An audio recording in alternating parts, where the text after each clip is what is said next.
Bonsoir et bienvenue dans cette édition du journal que nous ouvrons avec un communiqué. La situation épidémiologique de la maladie à coronavirus de ce mercredi 13 janvier 2021 se présente comme suit. 688 échantillons analysés, 41 cas confirmés, dont 31 contacts des précédents cas, 40 à N'Djamena et 1 dans l'Enedi-Est. 17 guéris, portant le total à 2033. Un décès, total de décès 109. 567 malades sous traitement. Le nombre des cas confirmés depuis le 19 mars 2020 est de 2709 répartis dans 17 provinces. La coordination nationale de riposte sanitaire invite la population à rester sereine, solidaire, vigilante et rappelle au respect strict des mesures barrières, notamment la distanciation physique. En cas de signes tels que fièvre, toux, éternuement et difficultés respiratoires, appelez gratuitement le 1313. Le communiqué porte la signature du coordonnateur national des ripostes sanitaires, professeur Choua Outiemi. Le ministre de l'Enseignement supérieur, de la Recherche scientifique et de l'Innovation a reçu cet après-midi une délégation conduite par l'ambassadeur de France au Tchad, Bertrand Cochery.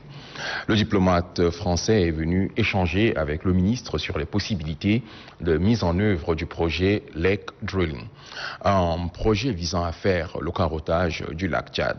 Une opération pour prélever un échantillon du sous-sol du lac. Des échantillons qui seront analysés pour mieux comprendre la situation climatologique. Ali Mohamed Bello nous en dit plus. L'ambassadeur de France au Tchad, au ministère de l'Enseignement supérieur, de la Recherche et de l'Innovation, Bertrand Cochery, est venu échanger avec le chef du département, Dr David Oudengar, sur le projet Tchad Drill ou Lake Drilling. Un projet d'envergure qui permettra le carottage du lac Tchad. Prélever un échantillon afin de reconstituer l'historique de ce patrimoine mondial et ses ressources en eau dangereusement menacées par les effets pervers du changement climatique cristallisé par l'action de l'homme. Un travail hautement scientifique qui permettra de mieux appréhender l'environnement du Sahel et celui du Sahara et d'évaluer les effets du changement climatique sur le lac Tchad.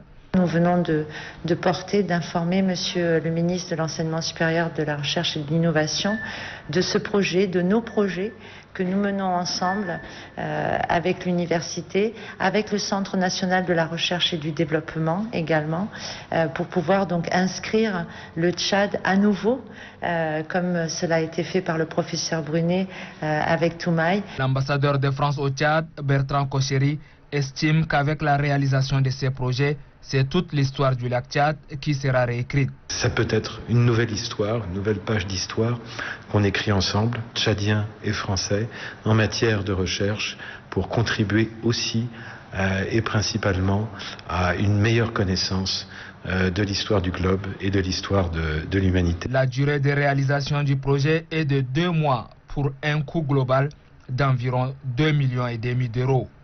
Un pas important dans la recherche des solutions durables au lac Tchad pour une période d'au moins 10 ans. Le ministre de la Santé publique, Dr Abdoulaye Sabr Fadoul, a visité ce matin le service d'urgence en construction au centre hospitalier universitaire de référence nationale. C'est pour constater l'évolution des travaux qui ont commencé au mois de septembre de l'année dernière. Le ministre avait à ses côtés le secrétaire d'État à la santé publique. Les détails avec Mohamed Oumar Moursal. 5 mois après le démarrage des travaux de construction du nouveau service d'urgence du centre hospitalier universitaire de référence nationale, le ministre de la Santé publique, Dr Abdoulaye Sabr Fadoul, et le secrétaire d'État, Dr Djiddi Ali Sougoudi, sont allés suivre l'évolution du chantier. Cette visite a permis aux 2 membres du gouvernement de constater que les travaux sont exécutés à hauteur de 75%. La construction de ces bâtiments est financée par la Fondation Grand Cœur. Grâce à la Fondation Grand Cœur, que je voudrais remercier très sincèrement, ainsi que sa présidente. Nous attendons avec beaucoup d'impatience la finalisation de ces grands bâtiments dédiés aux urgences un bâtiment qui va apporter indiscutablement un changement énorme à l'hôpital général et qui va constituer un ouf de soulagement aux patients. Selon Dr Abdoulaye Sabour Fadoul, cette infrastructure dont les travaux prendront fin d'ici la fin de l'année permettra de renforcer davantage les couvertures sanitaires, surtout les urgences.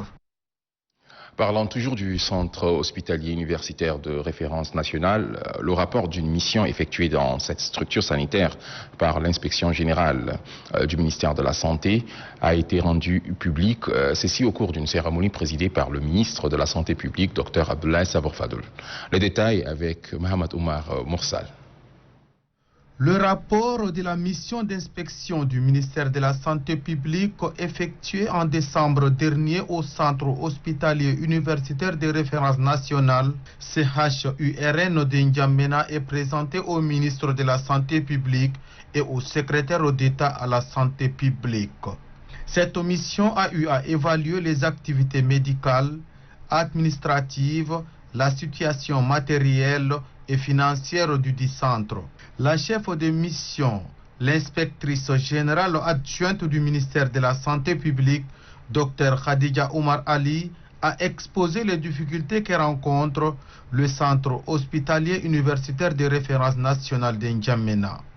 Selon le directeur général du centre hospitalier universitaire de référence nationale, des efforts sont fournis pour améliorer la qualité des soins. Soyez rassurés qu'avec l'équipe, en fonction des différentes recommandations, ce que nous demanderons à l'équipe de l'inspection de mettre à notre disposition, en fonction des différentes recommandations, un planning va être fait échelonné sur le temps pour la mise en œuvre de toutes ces recommandations. Après avoir pris bonne note des difficultés évoquées, le secrétaire d'État à la santé publique a mis l'accent sur la lutte contre les moustiques, vecteurs du paludisme. Tant qu'on ne prend pas des mesures pour éradiquer les moustiques ne revient pas à chasser chaque moustique et courir derrière chaque moustique. C'est d'éradiquer les nids, là où le moustique se reproduit. La femelle, on appelle imago, dès qu'il sort de l'œuf, il va s'accoupler et il a besoin de piquer. Mais les moustiques sont reproduits. Et ça, il faut mettre vraiment un plan d'évacuation des eaux. Il ne faut pas qu'il y ait des eaux stagnantes, pas de fleurs.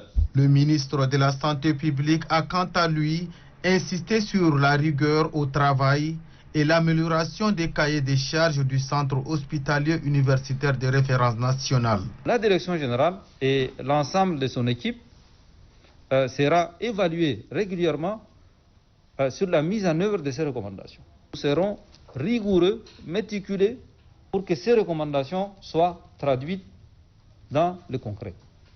Cette restitution et les recommandations qu'elle contient vont faire partie intégrante du cahier des charges de la direction générale. Le ministre de la Santé publique, cette mission d'évaluation va s'intensifier dans les autres structures hospitalières. Les opérateurs économiques, à travers le vice-président de la Chambre de commerce, ont remis officiellement un mémorandum au gouvernement. Ils félicitent le gouvernement pour les efforts consentis pour lutter contre la propagation de la Covid-19 et demandent par ailleurs la levée de certaines mesures prises dans le cadre de cette lutte. Maralé Joséphine. C'est un mémorandum que la Chambre de commerce, par la voix de son vice-président Brahim Goukouni Nour, est venue remettre au maire de la ville de N'Djamena qui à son tour l'a transmis aux représentants du délégué général du gouvernement auprès de la commune de N'Djamena. Dans ce document, les hommes d'affaires tchadiens reconnaissent les efforts fournis par le gouvernement dans la lutte contre la maladie à coronavirus qui prend de l'ampleur. Les élus consulaires, selon Brahim Goukouni Nour, entendent accompagner les autorités dans la lutte contre cette pandémie qui impacte négativement les conditions de vie de bon nombre de ménages. Il fait allusion à la fermeture des marchés, à la suspension des transports urbains et interurbains et aux activités dont la vie quotidienne des populations en dépend. Le maire de la ville de N'Djamena, qui adhère à l'initiative de la Chambre de commerce, s'est dit disposé à plaider auprès du gouvernement pour l'assouplissement de certaines mesures de restriction. La mairie, au jour d'aujourd'hui, s'il y a de telles initiatives, nous serons vraiment partants et nous serons peut-être aux premières loges pour qu'on puisse soutenir l'initiative si on est tous tombés d'accord. Pour le représentant du délégué général du gouvernement auprès de la commune de N'Djamena, en prenant ces décisions, le gouvernement entend préserver la santé de la population. Toutefois, soutient-il, ce mémorandum sera transmis à la hiérarchie pour compétence. L'administration s'est des écrits, mettre sur papier toutes ces propositions sous forme d'un mémorandum et le remonter à une hiérarchie. La hiérarchie existe. L'autorité, il y a le gouverneur, il y a le ministre de l'administration du territoire, le ministre de la communication et également, pourquoi pas, jusqu'au maréchal. Le conseiller économique du gouvernorat de N'Djamena, Abakar Youssouf Zeid, rassure qu'un comité restreint sera mis en place pour une étude de faisabilité. Face à la crise sanitaire due à la Covid-19, le gouvernement, en toute responsabilité, a pris un certain nombre de mesures. Des mesures qui, parfois, limitent les activités génératrices des revenus, d'où une batterie de mesures d'accompagnement comme la gratuité de l'eau et de l'électricité pour un temps, ainsi que la distribution des vivres aux couches vulnérables de la population. Une deuxième vague de distribution est d'ailleurs en cours. Amadei Abbas. La pandémie actuelle a eu des conséquences négatives sur les conditions de vie de la population tchadienne, en particulier les couches vulnérables. Après la prise en charge des factures d'électricité et d'eau au début de la crise sanitaire, le plan de riposte contre le virus mortel poursuit son bonhomme de chemin.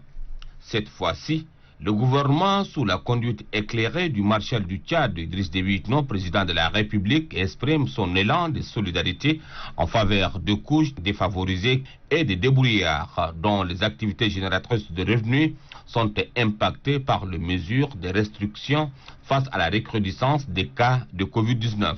C'est une grande opération d'assistance sociale en faveur des personnes défavorisées qui est lancée. Pour la ville de N'Djamena, plus de 6 000 ménages sont identifiés comme des couches vulnérables. Déjà, 5 000 de ces ménages ont reçu des vivres pour alléger leur souffrance en cette période très difficile.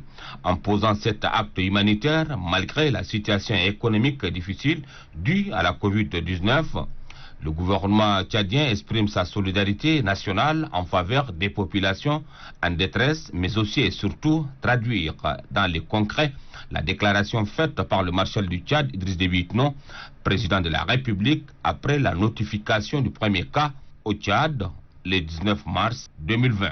Pour rappel, le gouvernement a dès le départ de ces mesures renforcé les stocks de l'Office national de sécurité alimentaire, ONASA. Une importante somme de 25 milliards de francs CFA est mise à la disposition du Trésor public, dont 5 milliards pour lancer les premières commandes des denrées alimentaires. La preuve tangible de cette volonté des plus hautes autorités de la République est l'effectivité de l'opération de distribution de vivres aux couches défavorisées. Cet élan de solidarité du gouvernement mérite d'être salué et pérennisé davantage pour le bien-être de la population tchadienne. Cependant, le virus ne cesse de circuler. Il impose ses lois à travers le monde face à une médecine impuissante pour les neutraliser. Notre pays n'est pas épargné.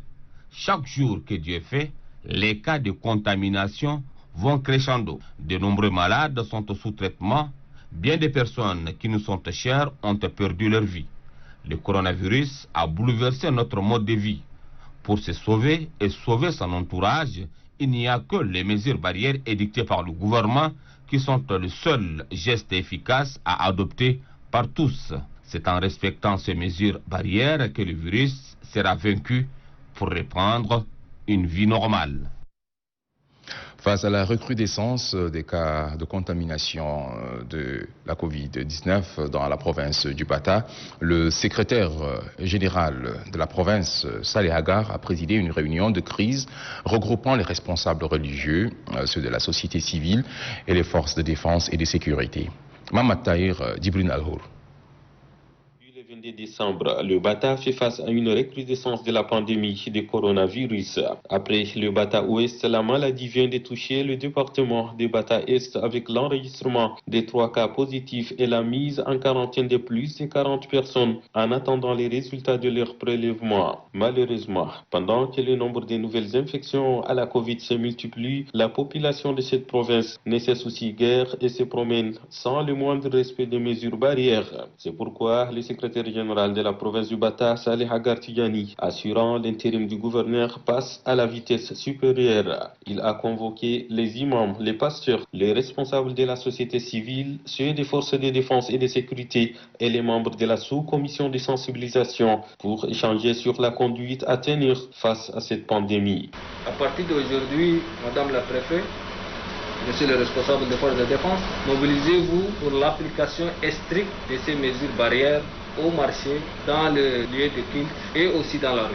S'agissant du couvre-feu, le préfet du département du Bata Ouest, Fatima Boukar Kosei, informe dans son intervention que depuis qu'il a été instauré au Bata, il est respecté à plus de 90%. Ceci est grâce à la vigilance des forces de défense et de sécurité. Tous les autres intervenants à cette réunion se sont accordés à signaler la dangerosité de la situation et ont donné feu vert aux autorités locales à prendre des mesures d'urgence nécessaires pour faire face à la situation. Santé toujours, mais pour parler cette fois de la campagne de vaccination contre la rougeole. Elle a démarré hier à Pala, dans la province du Mayo-Kébi-Ouest. Le coup d'envoi est donné par le gouverneur Hassan Salim. Reportage d'Imi Vanzo. La campagne de vaccination de riposte contre la rougeole, couplée à la supplémentation de la vitamine A, durera une semaine. Elle concerne les enfants dont l'âge varie entre 9 mois et 5 ans. Elle vise à les immuniser contre la rougeole et à les déparasiter. En effet, la rougeole est une maladie infectieuse. Elle peut rendre infirmes les enfants atteints de la maladie et, dans les pires des cas, entraîner leur mort. En faveur du lancement de la vaccination, le délégué sanitaire du Mayo-Kébi-Ouest, Dr Ali Bafou, a invité les parents à adhérer à l'opération. Selon lui, la vaccination contre la rougeole peut sauver les enfants des handicaps, les débarrasse des vers intestinaux. Les enfants non vaccinés sont exposés à la maladie et autres complications mortelles, a prévenu le gouverneur avant de relever quelques symptômes de la rougeole. Le gouvernement de la République du Tchad, à sa tête le maréchal du Tchad Idriss Déby Itnou, à l'instar d'autres pays membres de l'Organisation mondiale de la santé, s'est engagé en faveur de l'initiative mondiale d'éradiquer toutes les maladies évitables par la vaccination. Chers parents, amenez vos enfants de 9 mois à 5 ans sur les sites de vaccination de votre localité. La rougeole est une maladie très contagieuse. Les enfants non vaccinés sont les plus exposés à cette maladie et aux complications mortelles. Le lancement de la campagne s'est déroulé dans le respect des mesures barrières de lutte contre la Covid-19. Promotion de l'entrepreneuriat en faveur des jeunes et des femmes. La fondation Tony et Lumelu lance officiellement l'ouverture de la candidature au programme de l'année 2021. L'annonce a été faite au cours d'une conférence de presse animée par le ministre de la Jeunesse et des Sports, la ministre en charge de la Femme et de la Protection de la Petite Enfance et le directeur général de UBA. La Fondation offre aux jeunes entrepreneurs la possibilité de mûrir leurs projets et de réaliser leurs rêves. Ngeyam Bengueri. Organisé conjointement par le ministère de la Jeunesse et des Sports et celui de la Femme et de la Protection de la Petite Enfance, cette conférence de presse a pour mobile d'inciter les jeunes à s'autopromouvoir par l'entrepreneuriat. Ces deux départements ministériels sont appuyés dans leur stratégie par leur partenaire, la banque UBA.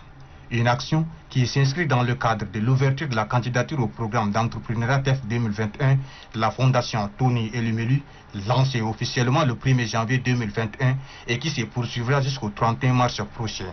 Depuis plusieurs années, le gouvernement du Tchad a initié plusieurs programmes liés au développement de l'employabilité des jeunes. On peut citer entre autres déjà l'adoption de la politique nationale de la jeunesse qui est en train d'être arrimée à un plan quinquennal, la politique nationale de l'emploi, les 500 millions donnés en 2019 pour la promotion de l'entrepreneuriat des jeunes, le fonds à hauteur de 30 milliards pour les entrepreneurs qui est toujours en cours, la création récente de l'Agence nationale de volontariat, et toutes ces structures ont pour ambition principale de promouvoir l'employabilité et de donner des opportunités des jeunes. La ministre de la Femme et de la Protection de la Petite Enfance appelle les jeunes et les femmes à saisir cette opportunité qu'offre la Fondation Tony avant de les encourager à postuler avec des projets de société pertinents. Nous sommes conscients qu'à travers l'entrepreneuriat, nous pouvons booster l'économie de notre pays. Dans d'autres pays, c'est l'entrepreneuriat qui est vraiment le soutien de l'économie du pays. Et nous aimerions aussi faire en sorte que l'entrepreneuriat puisse donner une base solide à l'économie tchadienne. Selon le directeur général de la Banque UBA, Noubasra Nantolban, le programme de la Fondation de cette année sera axé sur la relance économique après Covid-19. Il vise à accompagner les petites et moyennes entreprises ainsi que les jeunes entrepreneurs dont les activités sont impactées par cette pandémie.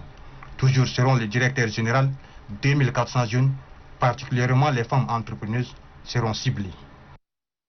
La santé animale, à présent, la campagne de vaccination contre la peste des petits ruminants et la péripneumonie contagieuse bovine a démarré hier matin à Lamadi, dans la commune du 10e arrondissement de la capitale.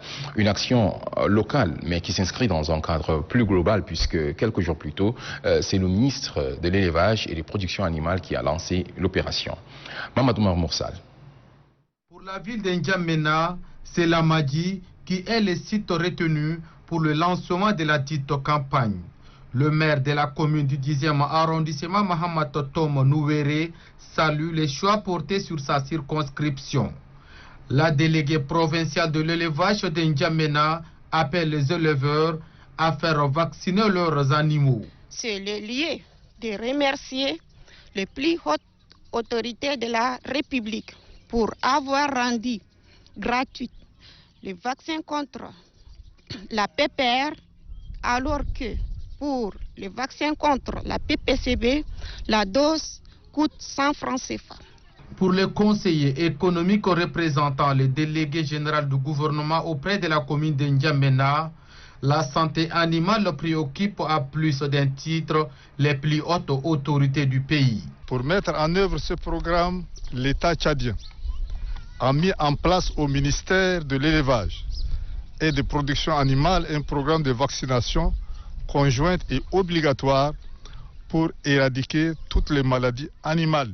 Selon Abakar Youssouf Zaïd, seule la vaccination protège les animaux contre la peste des petits ruminants et la péripneumonie contagieuse bovine.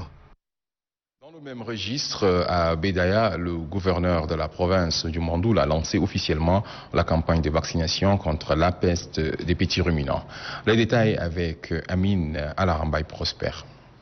La première administratrice du Mandoul, Mme Diamrabi Tolngar, est accueillie à Accra par le sous-préfet de Bédaya, Khalil Abdrahim, en présence de différentes corporations socio-professionnelles. À l'entame de cette campagne de vaccination, le délégué provincial de l'élevage du Mandoul, Dr Masngaral Nassingar, appelle au respect de l'art pour une meilleure efficacité du vaccin.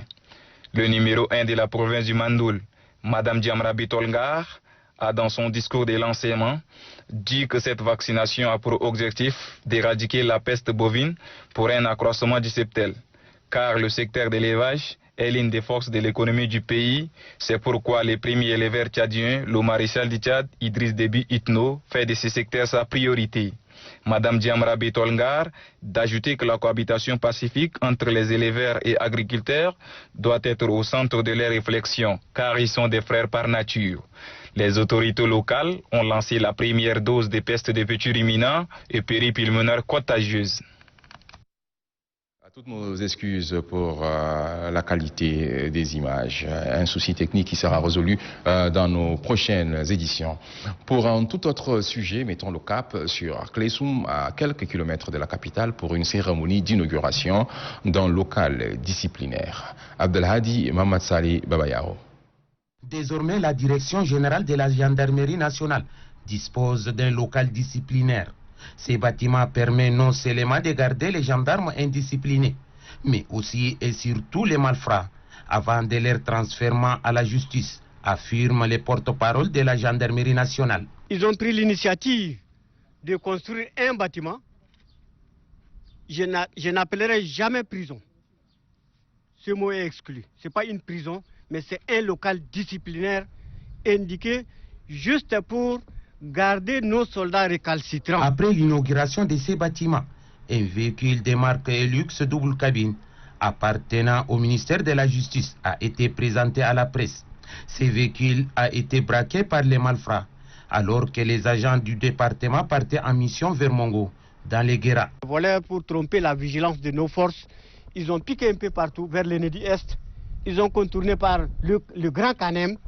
Ils ont foncé vers le lac avant de rentrer encore dans le Chari Bagrimi. Nos forces l'ont intercepté sur l'axe Bokoro. Donc l'idée c'est de rentrer peut-être en Djamena. Le 8e substitut du procureur de la République, Izzeddine Kamal Ahmad, félicite les forces de défense et de sécurité pour le travail abattu et les encourage à plus de détermination. Le gouverneur de la province du Lac, Mohamed Fadoul Makai, a installé à Bagasola le nouveau préfet du département de Kaya dans ses nouvelles fonctions. Les détails avec Soukassia Prosper. C'est au terme du décret 2498 du 18 décembre 2020 que Oumar Toubaï Sargoula est nommé préfet du département de Kaya. Il remplace à ce poste Djimouya Soapebe qui a passé pour la seconde fois 15 mois et 15 jours à la tête du département. Il a été installé dans ses nouvelles fonctions par le gouverneur de la province du Lac, Mohamed Fadoul Makai. Dans son discours bilan, le préfet sortant du département de Kaya, Djimouya Soapebe, a tout d'abord présenté succinctement le département avant de relever quelques réalisations phares que nous citons en hors de la réalisation de l'autorité de l'État, le règlement des conflits intra-extra-communautaires et l'amélioration de la situation sécuritaire. Dans son discours d'installation, le gouverneur de la province du Lac, Mohamed Fadoul Makai, a félicité le préfet sortant pour ses nombreuses actions entreprises, puis a encouragé le nouveau préfet à plus de dynamisme. Vos premiers actes consisteront à consolider la sécurité des personnes et de leurs biens. Vous apporterez votre appui constant aux forces de défense et de sécurité dans la lutte contre la nébuleuse secte Boko Haram. Vous devez dès lors prendre toutes les dispositions en vue du règlement à l'amiable ainsi que de la prévention des conflits communautaires, extra-communautaires, nés majoritairement du foncier et des disputes autour du pâturage. Le préfet entrant, Oumar Toubaï Sargoula, a exprimé toute sa reconnaissance au maréchal du Tchad, Idriss Déby Itno, président de la République, pour la confiance placée en sa modeste personne. Oumar Toubaï Sargoula, confiant, compte sur le soutien de ses collaborateurs pour relever les multiples défis. Candidat à la présidence de l'Union africaine de judo, le Tchadien Bakar Djarma a présenté hier matin à la presse son programme. Il compte impliquer davantage les États pour placer au sommet le judo africain. Un extrait de ses propos. La vision que nous partageons, la vision et le dynamisme que je voudrais donner à l'Union africaine de judo, c'est de comprendre quelque chose de fondamental. Si le judo africain a du retard par rapport au judo des autres continents, c'est parce que nous avons manqué de flair, nous avons omis la culture africaine et nous avons voulu adapter les stratégies qui marchent dans les autres continents, pensant que ce sont des panacées pour résoudre le problème du judo africain. Aujourd'hui, il est clair, après plus de 50 ans, de constater que ce choix n'est pas le bon. Certes, il faut savoir que les pays occidentaux sont arrivés aujourd'hui à un financement, à une mobilisation de fonds dans le sport, dans le secteur privé. Mais il faut comprendre aussi que demi-siècle avant cela, la force du sport, même en Occident, c'était l'État. Alors si en Afrique, nous ne prenons pas conscience et comprendre que nous devons rattraper ce retard en travaillant en étroite collaboration avec nos États, en impliquant nos États dans l'investissement et dans le financement du sport dans notre pays, dans nos pays respectifs, nous ne pouvons pas développer notre judo. En tant que directeur sportif de l'Union africaine de judo, j'ai eu une expérience qui a porté ses fruits aujourd'hui. Je suis aujourd'hui fier de dire que ma vision a permis aujourd'hui au Burundi de faire partie des 15 pays les plus dynamiques et les plus avancés en termes de judo grâce à cette vision-là. Parce que nous avons su insuffler en 2018-2019 auprès de l'État burundais, moi personnellement en tant que responsable sportif, pour organiser le championnat d'Afrique cadet junior au Burundi. Aujourd'hui, Hors de nos frontières, en Afrique du Sud, le gouvernement s'est fixé comme objectif la vaccination de 2/3 de sa population. L'annonce a été faite par le président sud-africain Cyril Ramaphosa. Nous allons faire le tour du continent avec Grangatiam Irima. Une mission de haut niveau de la communauté des États de l'Afrique de l'Ouest, CEDEAO, s'est exprimée devant la presse au Mali. Ne pas avoir à ce stade de raison de douter que les autorités de transition tiennent le délai de 18 mois pour restituer le pouvoir aux civils, a signifié le chef de la délégation de la CEDEAO, Goodluck Jonathan. En revanche, la CEDEAO est trop préoccupée par les récentes accusations de tentatives de déstabilisation ou de coup d'État, mettant en cause plusieurs personnalités, dont l'ancien Premier ministre Boubou Cissé, et insiste pour que les personnes qui n'ont rien à voir avec cette rumeur ou bien cette tentative de déstabilisation puissent être libérées le plus rapidement possible, a-t-il conclu. L'Afrique du Sud connaît une deuxième vague de contamination avec plus de 1 230 000 cas confirmés et 33 000 décès jusqu'à présent. Cependant, le président sud-africain Cyril Ramaphosa a annoncé vouloir faire vacciner 2/3 de la population, soit 40 millions de personnes d'ici fin 2021. Un défi gigantesque selon le professeur Barry Choup, président du comité consultatif ministériel sur le développement du vaccin contre le Covid-19.